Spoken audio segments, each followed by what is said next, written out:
Bonjour, nouvel épisode sur le podcast et aujourd'hui nous écrivons notre troisième carte postale et nous partons à la découverte de quel terrain Gonte. Gers Airsoft, Gers Airsoft, mais où est-ce donc? dans le Gers, bizarrement. Dans la petite commune d'Ornézan à 15 minutes en dessous de la préfecture Auch. Et oui, par rapport à Toulouse, ça peut faire loin pour certains, ça peut faire 1 heure, voire 1 heure et demie de trajet. Mais est-ce que ce terrain vaut le détour? Oui, C'est très court comme réponse. Est-ce que tu aurais pas un argumentaire à nous développer derrière? oui, parce qu'il est très bien. On développera plus tard.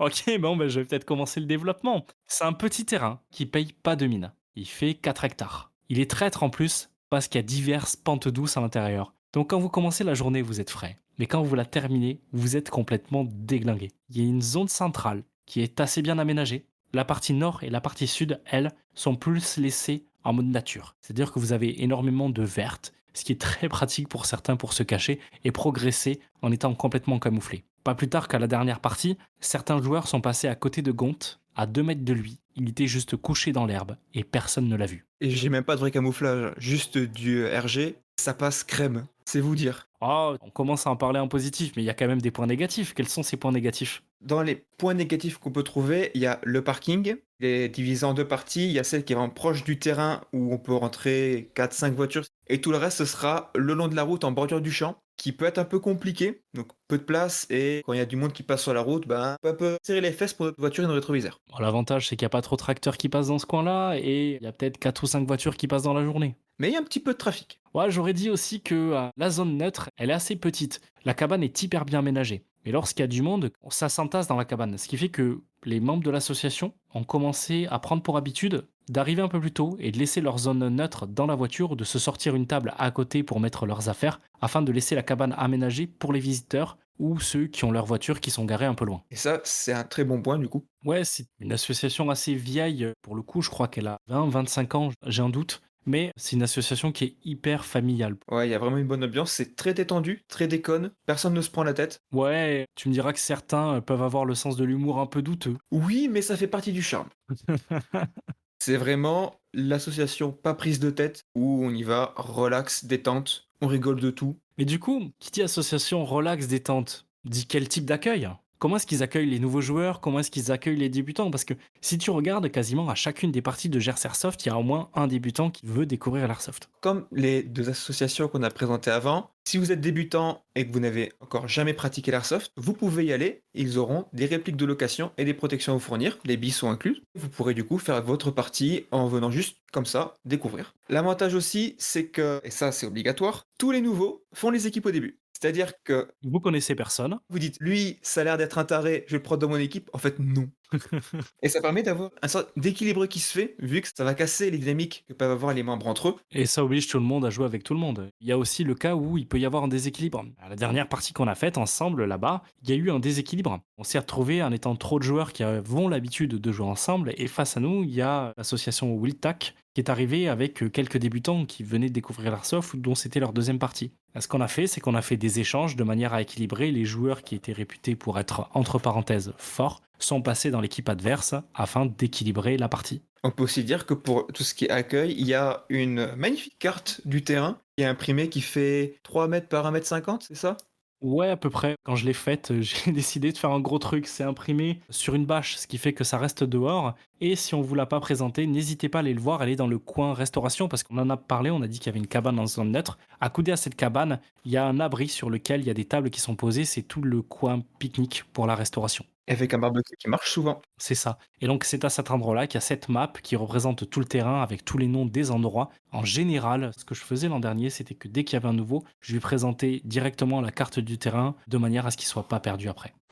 Qu'est-ce qu'on peut dire sur le type de partie qui est organisé sur ce terrain? Alors, souvent c'est divisé en deux parties. Il y a le matin où c'est plus arcade, si on fait du 30-30, vous êtes touché, vous faites 30 pas en arrière, vous comptez 30 secondes et vous revenez, histoire de se chauffer un petit peu et que les nouveaux puissent découvrir le terrain, accompagnés des anciens. Et après, le reste l'après-midi, c'est des scénarios qui, pour le coup, peuvent être assez variés. Un grand favori, c'est le VIP ou le pilote perdu.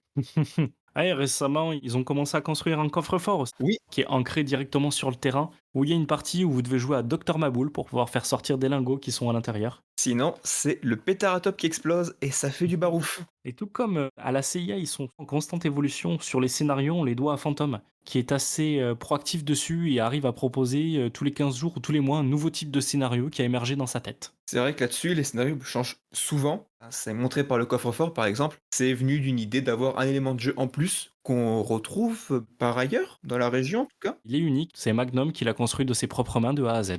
fait maison. C'est ça. On peut noter que, en plus des scénarios, de manière régulière en ce moment, il y a des nouveaux aménagements qui sont créés. C'est assez fou. Vous pouvez aller jouer tous les 2-3 mois sur le terrain, vous allez trouver des infrastructures qui ont pop ou des nouveaux chemins qui sont apparus. Là, ça fait quelques mois qu'ils sont quand même assez proactifs là-dessus. Ouais, Donc, du coup, ce qui permet de faire des variantes sur les scénarios.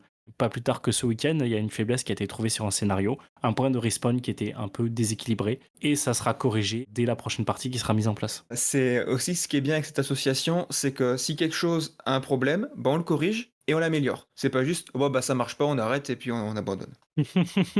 Parlons répliques maintenant. Pour toi, quelles sont les répliques que tu considères jouables sur ce terrain? DMR, ça marche très bien, surtout quand vous êtes dans les parties nord et sud, vu que c'est un peu plus en hauteur, il y a une bonne vue plongeante sur la partie centrale, ça marche très bien, et sniper aussi du coup. Batteuse, ça passe très très bien, surtout quand vous mettez dans les différentes structures. Et après classique, assaut PA, ça marche très très bien aussi. C'est assez généraliste comme terrain. Ouais, c'est un terrain où en fait toutes les répliques sont jouables. Il suffit juste de savoir se positionner dans le bon biome sur le terrain. On rappelle que le terrain quand même est assez petit, il fait 4 hectares. Et c'est vrai que moi, j'ai beau passer du fusil d'assaut au fusil sniper, j'arrive toujours à sortir mon épingle du jeu. Même si on dira que la partie nord est plus avantageuse pour les snipers, vu qu'elle est quand même plus touffue que la partie sud. Bon, après, il faut noter que le pompe est aussi efficace. Il suffit juste de se mettre dans le village et à partir du moment où les gens savent que vous avez un pompe à gaz dans le village, tout d'un coup, il n'y a plus personne qui attaque le village. Bizarrement, un gros truc qui fait du barouf et qui porte loin, ça fait baisser les têtes. Bah, qui porte loin, seulement 30 mètres. Ça va, 30 mètres. 30 mètres, tu peux toucher déjà les premières structures depuis le village. Oui. Ouais, du coup, un petit retour sur ces parties faites. Alors, je pense qu'on va pas être objectif, parce que la GERS Airsoft, c'est l'association où on s'est rencontrés, toi, moi et d'autres membres avec qui on a créé une équipe Rolltac/Milsim. Et du coup, ça est un peu notre association de cœur, celle où, quand ça va mal, on y retourne pour retourner jouer avec les copains. C'est vrai que on a testé beaucoup d'assauts et que là, Gersersoft, c'est celle où on revient toujours avec le plaisir de revoir les copains. Ouais, et puis même ceux qu'on croise pas souvent. Quand on est revenu, là, ça fait quoi? Ça fait 4-5 mois que j'y ai pas été et j'ai eu l'impression que c'était hier la dernière fois que je les ai vus et ils m'ont accueilli à bras ouverts. Ça fait toujours plaisir de savoir qu'il y a un terrain comme ça où on est un peu comme à la maison. C'est ça, tu le disais au début, c'est la famille. C'est l'association de la famille. C'est ça. J'ai eu certains retours de plusieurs joueurs. Gers Airsoft a une petite réputation, que ce soit de la part de certains joueurs de Toulouse ou d'autres associations plus dans le côté ouest de la France. C'est qu'il y a quand même une équipe qui est assez soudée, qui a l'habitude de fonctionner ensemble, et donc c'est un gros challenge de jouer contre les membres de la Gers Airsoft. Si vous voulez du contact, si vous voulez de la difficulté, en général, alignez une équipe de Gers Airsoft face à vous. Ce qui est assez logique, vu que c'est des gens qui jouent ensemble depuis très longtemps. Forcément, ils ont une bonne synergie. Et oui, quand on les groupe tous ensemble, c'est une très très belle force de position. Pas que, même, avec certains joueurs, on était partis, jouer, je crois que c'était à l'anniversaire de la Niemen. On était avec, 2 joueurs qui avaient commencé l'airsoft, il y a peu. En fait, il y a tellement de cohésion qui se crée, les déplacements sont assez ordonnés, ce qui fait que même un joueur débutant, en jouant avec une grande partie des membres de l'association, se sentira comme dans une famille et progressera avec tout le monde. Ça sera pas des personnes qui seront laissées pour compte sur le côté. Ah, je t'ai cloué le bec, là. Bah là, j'ai pas grand chose de plus à rajouter. À part un c'est pas faux. Écoute, c'est pas faux. Ah bah donc pour conclure, n'hésitez pas, que vous soyez joueur débutant, que vous ayez envie de reprendre l'airsoft, que vous vouliez une association familiale, c'est peut-être la troisième association dans ce style qu'on décrit. N'hésitez pas peut-être à faire un peu de route pour aller faire une partie test. C'est vrai que la route peut dissuader, mais ça vaut le coup. Je pense que tu peux raconter l'anecdote ou toi la première partie que t'as fait à la Gers Airsoft. Oui, il faut la raconter celle-là. La première vraie partie d'Airsoft, j'étais parti du coup de Montpellier tôt le matin avec un ami dans la voiture pour aller péter jusqu'à Gers Airsoft et refaire le retour le soir même pour rentrer chez moi. Vous êtes des tarés. On est des tarés, mais on a surkiffé. Ah c'est beau ça.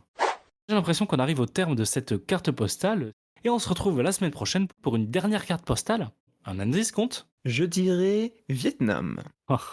Sacré teasing pour les connaisseurs. Si vous avez aimé cet épisode, n'hésitez pas à le liker, le commenter et le partager sur les réseaux sociaux et à nous mettre 5 sur 5 sur les applis de podcast. À la prochaine. Bye. À plus.